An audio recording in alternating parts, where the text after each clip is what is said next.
जय हिंद दोस्तों। कल जो भी हुआ वो बहुत गलत था। हम मान सकते हैं कि सोनम वांगचुक को एक सामान की तरह उठाकर ले जाना ये गलत था। कहीं ना कहीं ऐसा होना नहीं चाहिए था, लेकिन अब वो गवर्नमेंट जानती है ऐसा क्यों हुआ था, ऐसा किस वजह से किया गया था, इतना क्यों अर्जेंट था। हवाला दिया जा रहा है हाई कोर्ट का कि इनकी जो तबीयत है वो बहुत ज़्यादा खराब थी, लेकिन उससे हुआ क्या? अगर तबीयत इतनी ही ज़्यादा खराब थी, उसके बाद भी तो सोनम वांगचुक जो है वो अपना हंगर स्ट्राइक जारी रखने वाले हैं। ये आप देख सकते हो, हॉस्पिटल से ही वो अपना जो हंगर स्ट्राइक है वो जारी रखने वाले हैं। इस हंगर स्ट्राइक को वो खत्म नहीं कर रहे हैं। अगर सोनम वांगचुक की तबीयत इतनी ही खराब थी, अगर सोनम वांगचुक नहीं थे वहां पे बैठने के लायक, अब वो उनकी जो इमरजेंसी थी बहुत ज्यादा आ चुकी थी, तो फिर सोनम वांगचुक को बाहर ले जाकर के उनका स्ट्राइक क्यों नहीं तोड़वाया गया? उनकी जो पत्नी है वो ये कह रही है कि उनके साथ कोई फोर्सफुली काम नहीं किया जाए, लेकिन गवर्नमेंट है वो मानेगी तो नहीं। वो जरूर कोशिश करेगी कि किसी न किसी तरह से एक हंगर स्ट्राइक को तोड़वाया जाए। क्यों? क्योंकि सुसाइड करना किसी भी कानूनी तरीके से अधिकार नहीं है। आपका प्रोटेस्ट करने का अधिकार है, आपका फ्रीडम ऑफ स्पीच का अधिकार है, लेकिन सुसाइड करने का आपके पास अधिकार नहीं है। तो गवर्नमेंट आपको बचाने के लिए आपको जबरदस्ती कुछ खिला भी सकती है। ये अनशन तोड़वाने के लिए भारतीय गवर्नमेंट क्या करेगी ये तो देखने वाली बात होगी, क्योंकि फिलहाल की हालत में जो सोनम वांगचुक है उनका कहना है कि मैं ये हंगर स्ट्राइक तोड़ने वाला नहीं हूं, ये प्रोटेस्ट इसी तरह से चलता रहेगा और मैं अब ये हंगर स्ट्राइक हॉस्पिटल से ही करने वाला हूं। सोनम वांगचुक की तरफ से ये बयान सामने निकल कर आया है। दूसरी तरफ कल होता क्या है, लगभग 7 साढ़े 7 बजे के आसपास पुलिस जो कि डॉक्टर के भेष में इस तरह की सफेद चादर लेकर के आती है, और जैसे ही वो वहां पे एंटर करती है, उस समय अभिजीत दीप के कहीं गए हुए थे जो उनकी दैनिक नित्य क्रिया है उसके लिए। उसके बाद में जैसे ही ये पुलिस वाले वहां पे पहुंचते हैं, जो कि डॉक्टर का रूप लेकर के आए थे सफेद चादर लेकर के, ये वहां के लोगों के द्वारा रोके जाते हैं तो ये उनको हटा देते हैं, क्योंकि ये तो पुलिस वाले थे, इन्होंने सारी चीज की इनको प्रैक्टिस है, इनको हटा दिया जाता है। जैसे ही इनको हटाया जाता है, सोनम वांगचुक को कैप्चर कर लिया जाता है, इस तरह से उनको उठा करके ले जाया जाता है। ये एक तस्वीर है जो सामने निकल कर आती है, जिसमें सोनम वांगचुक के हाव भाव साफ देखे जा सकते हैं। वो बिल्कुल भी इस चीज से मुनासिब नहीं थे, वो इस चीज को एक्सेप्ट नहीं कर रहे थे जो उनके साथ में हो रहा है। अगर गवर्नमेंट, क्योंकि अब जो सत्ता विपक्ष है वो फैसला चल रहा है कि विपक्ष की तरफ से ये कहा जा रहा है कि जो गवर्नमेंट है वो एक व्यक्ति से डर गई। गवर्नमेंट जो है वो एक सोनम वांगचुक से डर गई, क्योंकि गवर्नमेंट को ये फील हो गया। स्टार्टिंग में अगर गवर्नमेंट चाहती तो स्टार्टिंग में इस तरह से उनको उठा ले जाती और स्टार्टिंग में ये सारी चीजें खत्म कर देती, लेकिन गवर्नमेंट में स्टार्टिंग में ऐसा नहीं किया। गवर्नमेंट को लगा कि ये प्रोटेस्ट कर नहीं पाएंगे या ये इस तरह का अनशन कर नहीं पाएंगे, लेकिन जब गवर्नमेंट को ये लगने लगा कि ये तो लंबे समय तक बैठे हुए हैं, ये इस प्रोटेस्ट को आगे लेकर के जाने वाले हैं और इसको तोड़ेंगे नहीं, तब गवर्नमेंट की तरफ से इस तरह का डिसीजन लिया गया और गवर्नमेंट जो है वो उनको यहाँ से उठा करके ले जाती है 20वें दिन। क्योंकि अगर इस तरह का करना होता तो गवर्नमेंट पहले दूसरे दिन भी कर सकती थी, तीसरे दिन भी कर सकती थी, लेकिन गवर्नमेंट के द्वारा ये देखा गया, इनका पेशेंस देखा गया, और जब लगा कि ये इस तरह का कर जाएंगे तब इस तरह का काम किया गया। विपक्ष के द्वारा गवर्नमेंट के ऊपर इस तरह के सवाल किए जा रहे हैं, लेकिन गवर्नमेंट यहाँ पे चुप है। गवर्नमेंट की तरफ से कोई भी डिसीजन नहीं आया। गवर्नमेंट ने ना सोनम वांगचुक से कोई बात की थी, ना प्रोटेस्टर से कोई बात की। गवर्नमेंट की तरफ से कोई जवाब आ नहीं रहा है, बस विपक्ष जो है वो इस तरह की बातें की जा रही है। देखिए होता क्या है, 2 दिन पहले ही यहाँ पे कांग्रेस की तरफ से भी जो लीडर है वो आते हैं, पवन खेड़ा जी। जैसे ही वो यहाँ पे आते हैं तब शायद गवर्नमेंट को ये फील हो गया था कि अब पूरा का पूरा विपक्ष इस मुद्दे पे एक साथ खड़ा हो गया है। पूरा विपक्ष चाहता है कि जो एजुकेशन में रिफॉर्म है वो आए। एजुकेशन के लिए बिल्कुल भी मजाक नहीं चलेगा। अगर इस तरह के पेपर लीक होंगे तो हम बिल्कुल आपके खिलाफ में होंगे। गवर्नमेंट ये कहती रही कि हम आगे से पेपर लीक नहीं करवाएंगे, हम उस चीज को एक्सेप्ट कर लेते हैं कि पेपर एक आप लीक नहीं होने दोगे या आगे से इन चीजों का ध्यान रखोगे, लेकिन जो हो चुका है उस चीज की जिम्मेदारी कौन लेगा? जो प्रोटेस्टर्स थे उनका ये कहना था, जो जनता है वो ये कह रही थी कि आपने जो कर चुके हो उसकी तो जिम्मेदारी लो। आप ये एक्सेप्ट करो कि आपकी वजह से सब कुछ घटनाएं घटित हुई है, आप इस पर से इस्तीफा दे दो। धर्मेंद्र प्रधान को भी एक चीज सोचनी चाहिए कि जब पूरा देश उनके खिलाफ है, जब उनके द्वारा गलतियां हुई है, उनकी वजह से आज 20 स्टूडेंट ने सुसाइड किया है, तो आप इस्तीफा दे दो। अगर उनकी जगह कोई दूसरा नेता होता तो आज तक इस्तीफा दे चुका होता, लेकिन वो इस तरह से वहां पे बैठे हुए हैं जम करके कि उनकी तरफ से कोई गलती नहीं हुई। ये चीज तो एक्सेप्ट करनी चाहिए। आपको अगर गलती हुई आपसे तो आप एक्सेप्ट करो। आप देखिए उनका 20 दिन के अंदर सोनम वांगचुक का 9 किलो से ऊपर वेट जो है लॉस हो चुका, उसके बाद भी वो खड़े हुए हैं उस जगह पे। आप वो हर चीज को एक्सेप्ट करने में लगे हुए हैं। वो चाह रहे हैं कि देश में बदलाव आए, देश की एजुकेशन सिस्टम सुधरे, जो ये भ्रष्टाचार चल रहा है वो भ्रष्टाचार खत्म हो, पेपर जो लीक हो रहे हैं वो पेपर लीक ना हो, क्योंकि इसकी वजह से काफी ज्यादा प्रॉब्लम होती है। जो बच्चा पढ़ चुका है वो डबल से अगर वही चीज पढ़ेगा, वो पेपर अच्छा गया था, वो फिर से अगर उसी पेपर को देगा तो सोचिए उसके दिमाग की, उसकी मानसिक स्थिति क्या होगी। लेकिन आप उस चीज को देखे बिना ये चीजें कर देते हो। उसके बाद में अभिजीत दीप के वहां पे काफी ज्यादा दुखी नजर आए, रोते हुए नजर आए, और उनके द्वारा फिर डिसीजन लिया गया कि अब मैं आगे से ये जो हंगर स्ट्राइक है उसको जारी रखूंगा, और अब सोनम वांगचुक की जगह पे मैं हंगर स्ट्राइक पे बैठने वाला हूँ। इस तरह का बयान जो दीपके है उनके द्वारा दिया गया। हालांकि सोनम वांगचुक का ये जो हंगर स्ट्राइक है वो अभी भी चल रहा है, उन्होंने एकदम से अभी बंद किया नहीं है, लेकिन अब दूसरी तरफ से वो फिर से बैठ गए इसी प्रोटेस्ट में। जो अभिजीत दीपके हैं वो इसीलिए बैठ गए क्योंकि देखो, पहले ये सवाल उठाए जा रहे थे कि अभिजीत दीपके क्यों नहीं बैठ रहे, जो सीजेपी है उसका कोई बंदा क्यों नहीं बैठ रहा इस प्रोटेस्ट में, हंगर स्ट्राइक पे क्यों नहीं बैठ रहा, क्योंकि लोग थे उनके पास गिने चुने। अगर वो सबके सब इस तरह के प्रोटेस्ट पे बैठ जाएंगे तो किस तरह से फिर ये प्रोटेस्ट आगे बढ़ेगा, उसको लीड कोई कैसे करेगा। इसीलिए अभिजीत दीपके नहीं बैठे हुए थे, सोनम वांगचुक बैठे हुए थे, और ये प्रोटेस्ट आगे चल रहा था।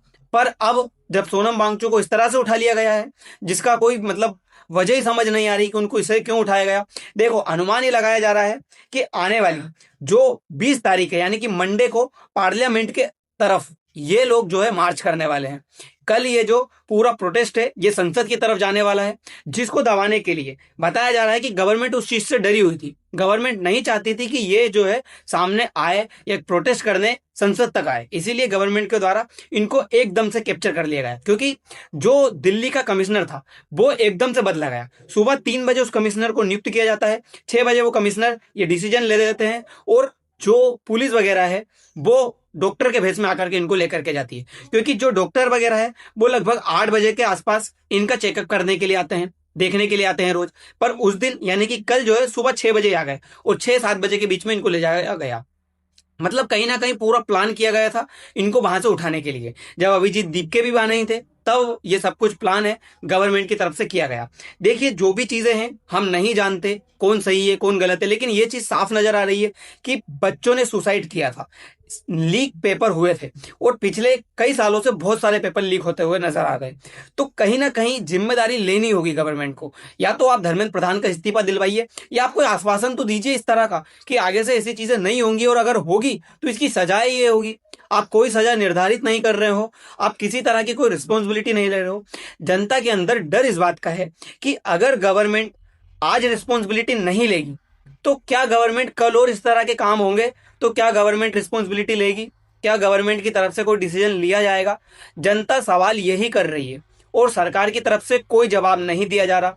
आप देख सकते हो ना प्रधानमंत्री मोदी की तरफ से कुछ बोला गया है, ना कोई और नेता की तरफ से, और एजुकेशन मिनिस्टर की तरफ से तो इन चीज़ों को मतलब ऐसे नकारा जा रहा है कि उनकी कोई गलती ही नहीं है।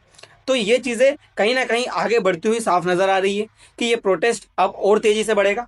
जैसे ही सोनम वांगचुक को यहाँ से उठाया गया, अब जनता वहां पे और ज्यादा बढ़ने लगी है, लोग विरोध ज्यादा करने लगे हैं। गवर्नमेंट की तरफ से सवाल किए जा जो लोग हैं उनकी तरफ से गवर्नमेंट से सवाल किए जा रहे हैं कि सरकार, हमने आपको वहां पे बिठाया है, क्यों बिठाया है कि आप हमारे लिए काम करो, आप हमारे लिए अच्छा जो काम है वो देखो, हमारा एजुकेशन सिस्टम अच्छा करो, हमारे लिए जो फायदेमंद चीज़ें है वो देखो। लेकिन आपकी तरफ से जो बच्चे की डेथ हो गई है, जो चला गया है, पेपर लीक हो गया है, कुछ नहीं बोला जा रहा। आप जैसा था वैसा का वैसा ही आपकी गवर्नमेंट को चलाने में लगे हुए हो। अगर इसी तरह से चीजें चलेंगी तो बदलाव कैसे आएगा। अब रही बात एजेंडा की, कोई लोग जो है वहां पर आकर के कहते हैं कि ये प्रोटेस्ट एक एजेंडा है। प्रोटेस्ट में कुछ इस तरह के नारे लग रहे हैं जो देशद्रोही है। प्रोटेस्ट में कुछ इस तरह के लोग आ रहे हैं जो पहले पाकिस्तान के समर्थन में हुआ करते थे, पाकिस्तान के सपोर्ट में बोला करते थे। ठीक है, सोनम वांगचुक की क्या इसमें गलती है? सोनम वांगचुक को उन लोगों को ला करके बिठा रहे हैं? नहीं, उनका जो उद्देश्य है वो सीधा है, वो अच्छा है। वो चाहते हैं कि रिस्पॉन्सिबिलिटी ली जाए, पेपर आगे से लीक ना हो, बच्चों का भविष्य सुधरे। तो वो जो चाहते हैं, आप उस मुद्दे को वहां से भटका करके मुद्दे को हिंदू मुस्लिम और पाकिस्तान इंडिया में लगा रहे हो। आप पूरा मुद्दा वहां से भटकाने की कोशिशें कर रहे हो। हम भी उस चीज का विरोध करते हैं कि देशद्रोही नारे नहीं लगने चाहिए, देशद्रोही काम वहां पे नहीं होने चाहिए। अभिजीत दीप के और जो सीजेपी पार्टी है उसको रोकना चाहिए, इन चीजों को ये आगे बढ़ावा नहीं देना चाहिए। लेकिन आप उस चीज को जो मुद्दा है उसको, मेन मुद्दे को वहां से भटका रहे हो, उस मेन मुद्दे को वहां से हटा रहे हो, और जो बातें हैं उसको अलग तरीके से लेकर के जा रहे हो। आप सोनम वांगचुक की भी बुराई कर रहे हो, उनके बारे में गलत कह रहे हो, लेकिन ठीक है, वो होंगे, नहीं है, उनके नाम पे पेटेंट नहीं है, मान लेते हैं, जो भी है वो चीज़ है। लेकिन वो जिस चीज़ के लिए लड़ रहे हैं, अब वो चीज़ देखिए ना, वो क्या गलत कर रहे हैं क्या? अगर गलत कर रहे हैं तो आप बताइएगा, अगर ऐसा गलत है ये चीज़ें।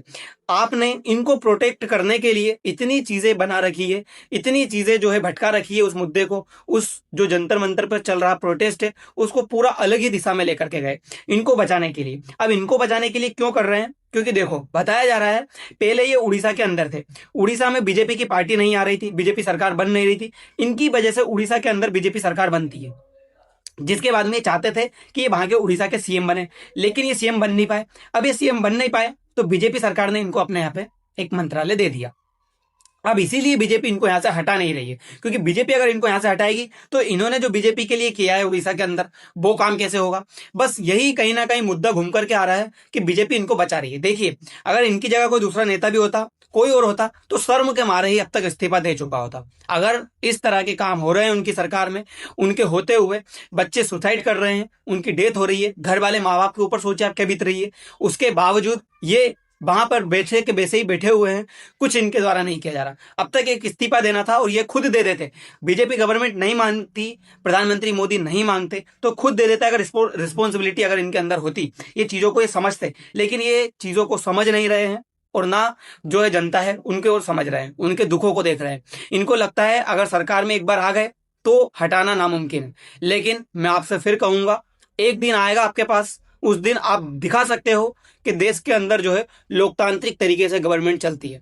आपका एक मत सब कुछ डिसाइड कर सकता है, इसीलिए आप उस दिन का इंतजार करिए। देखिए, अभी कई मुद्दे आएंगे, कई मुद्दे बदल जाएंगे, जो ये मुद्दा चल रहा है ये खत्म हो जाएगा, दूसरा नया मुद्दा आ जाएगा, गवर्नमेंट कुछ अच्छा भी करेगी, कुछ गलत भी करेगी, लेकिन आप उस दिन का इंतजार करिए। आप आपकी जो बातें हैं वो मन में रखिए, वो दिन आएगा जिस दिन आप दिखा सकते हो कि ये देश लोकतंत्र से चलता है, यहाँ पे कोई गवर्नमेंट स्थायी नहीं है, कोई भी आ जा सकता है।